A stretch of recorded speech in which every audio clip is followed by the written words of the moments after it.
Vamos dar sequência, então, falando um pouco sobre o id. A estrutura da personalidade nós vamos entender agora como que o id, o ego e o superego juntos formam a nossa personalidade. Começando aqui pelo id. É fonte da nossa energia psíquica. E aí ele coloca aqui a libido.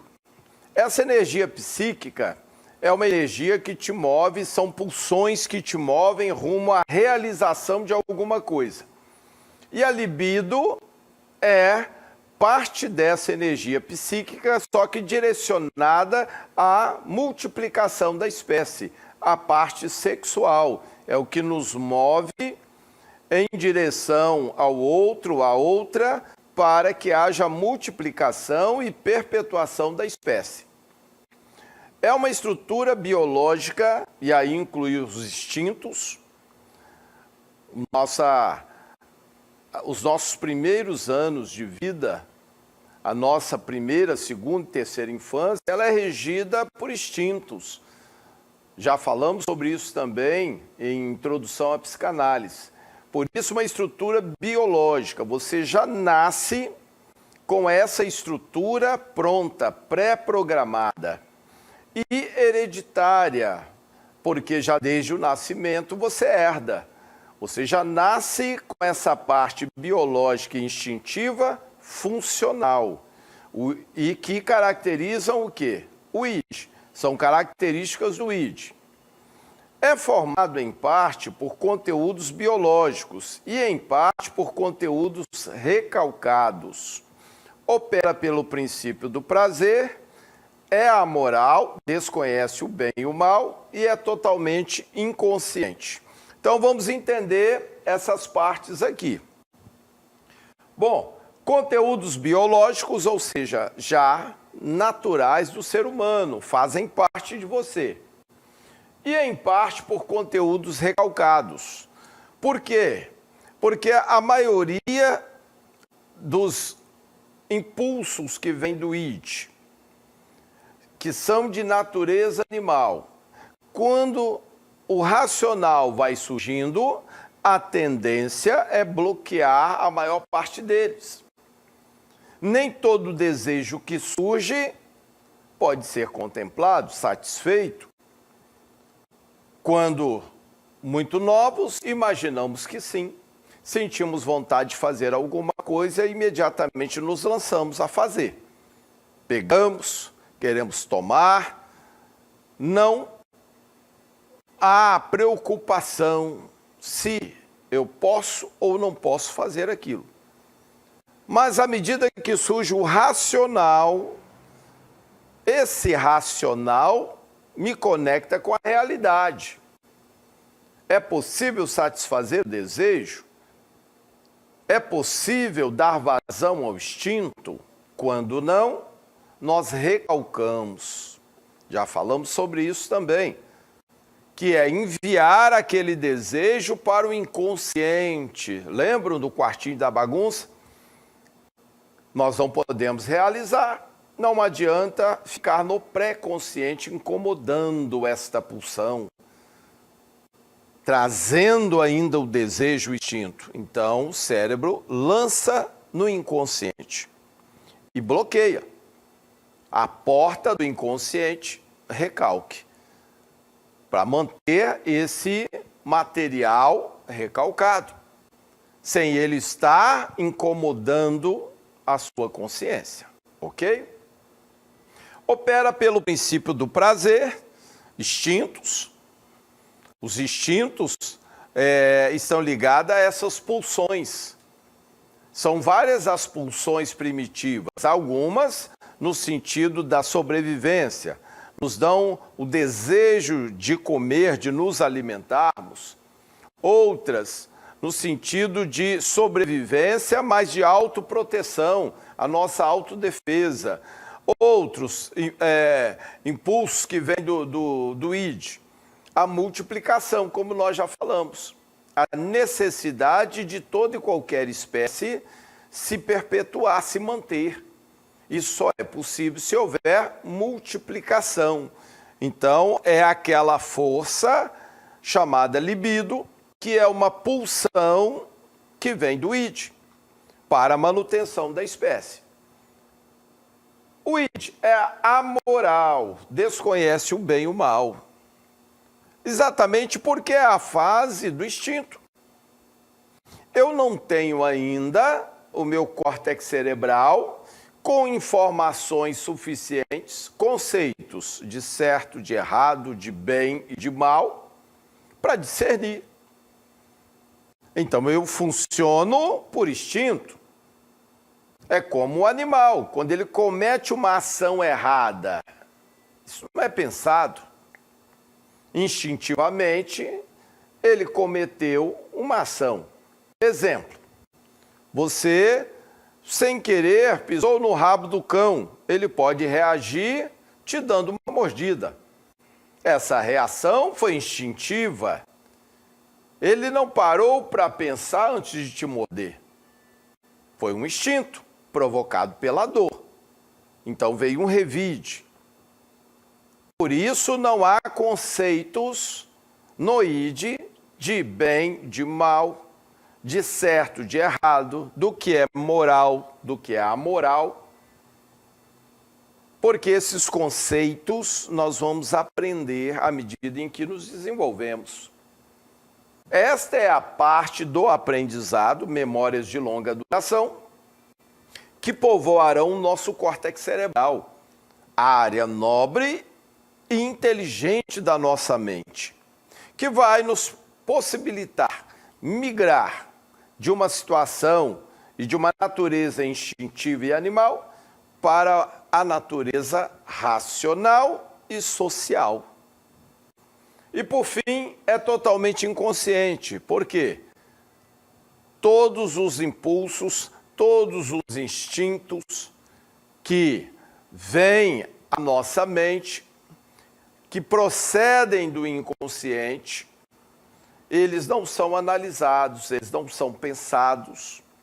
O que o id projeta na área consciente são as pulsões, são os desejos, que surgem assim. Vou te dar um exemplo. Você está trabalhando e em determinado momento bate aquela fome. Você não estava pensando em comida. Você estava concentrado no trabalho, mas de repente você sente aquela fome. Esta fome é instintiva e vem do inconsciente. Ela é instintiva. O seu organismo está sinalizando que você precisa alimentá-lo. Agora, você pode estar trabalhando e de repente ver uma imagem de comida, uma comida que você gosta. E ao pensar naquela comida, vem o desejo de comer. Vem aquele sentimento de fome. Essa pulsão não é instintiva, ela foi gerada no córtex cerebral. Você pensando em comida, desencadeou um processo que te levou a sentir fome, vontade de comer. Mas você gerou com a sua mente. Então, é diferente do id. Ele vai te dar pulsões que procedem do inconsciente, são inesperadas. Surgem de repente. Isso é pulsão do inconsciente e provém do id. Vamos seguir. Agora falaremos do ego. Quais são as características do ego? É uma estrutura que tem como objetivo promover o contato e a troca entre o sujeito e a realidade objetiva. Opera pelo princípio da realidade. No id, nós vimos que ela opera pelo princípio do prazer. Controla todas as funções cognitivas, perceber, pensar, planejar, decidir. É responsável pelos mecanismos de defesa psíquicos. É o que nós reconhecemos como nossa personalidade. Tem como função inibir os impulsos do id.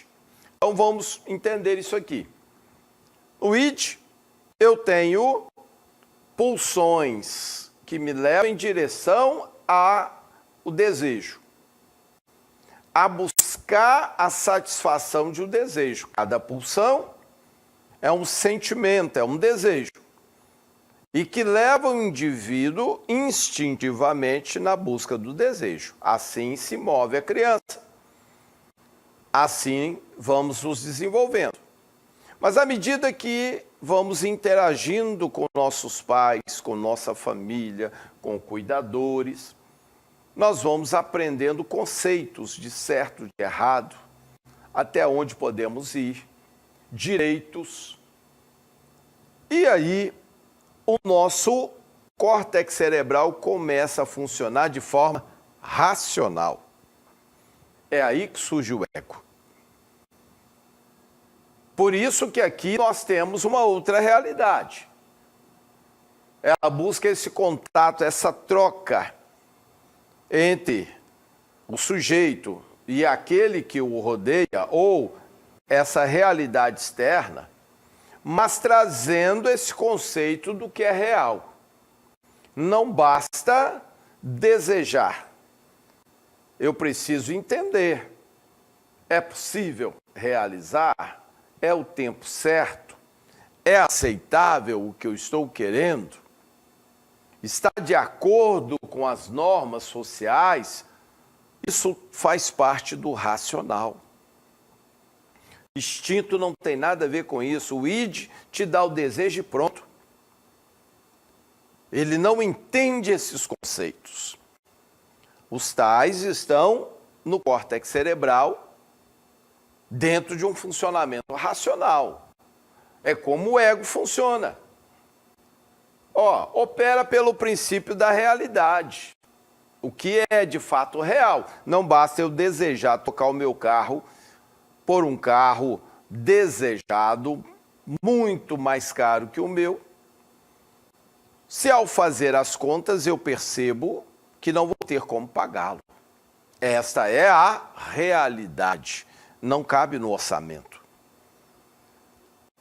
Há um choque de realidade que me faz pensar, analisar antes de tomar a decisão. É por isso que pessoas que o id não foi bem subjugado pelo ego, eles chegam à fase adulta tomando decisões inconsequentes, irreverentes. São aqueles que estouram o cartão de crédito, compram algo, não conseguem pagar, tem que devolver. Entram em dívidas, em situações que se pensassem, se avaliassem, não entrariam. São pessoas que o ego não conseguiu suprimir como deveria o id. O ego não foi bem trabalhado por seus pais e pelas pessoas que o rodeavam. E ele cresce com o id fortalecido e se torna inconsequente e irreverente. Alguém de difícil trato em algumas situações. Controla todas as funções cognitivas. Pensar, analisar, decidir. Tudo isso faz parte da nossa cognição. É como fazemos a leitura das coisas que estão acontecendo no nosso entorno. Que tipo de leitura eu faço? É o processo cognitivo. Você analisa, você desenvolve um raciocínio em cima de uma situação para posteriormente tomar decisão. Um processo cognitivo se desenvolveu na sua mente. O ego é o responsável. É responsável pelos mecanismos de defesa psíquicos. Nós vamos falar sobre eles mais à frente, mas o nosso ego desenvolve vários mecanismos de defesa. Por exemplo, quando você é confrontado com algo que lhe traz medo. Exemplo, alguém tem fobia social, não gosta de exposição e de repente ele é chamado, ele é indicado para fazer uma apresentação onde vai ocorrer isso. exposição social. A fobia vem, surge o medo de falhar, o medo de errar, o medo de não corresponder à expectativa. E como mecanismo de defesa surge o quê? A estratégia da desculpa, da indicação de um outro. Então é um mecanismo de defesa do ego, evitando que você se exponha. Ele cria uma estratégia compensatória, indicando alguém ou dando uma desculpa que o impossibilite de estar lá. Um outro mecanismo de defesa é o próprio recalque. Ele mantém aprisionado no inconsciente tudo que possa trazer dano à consciência.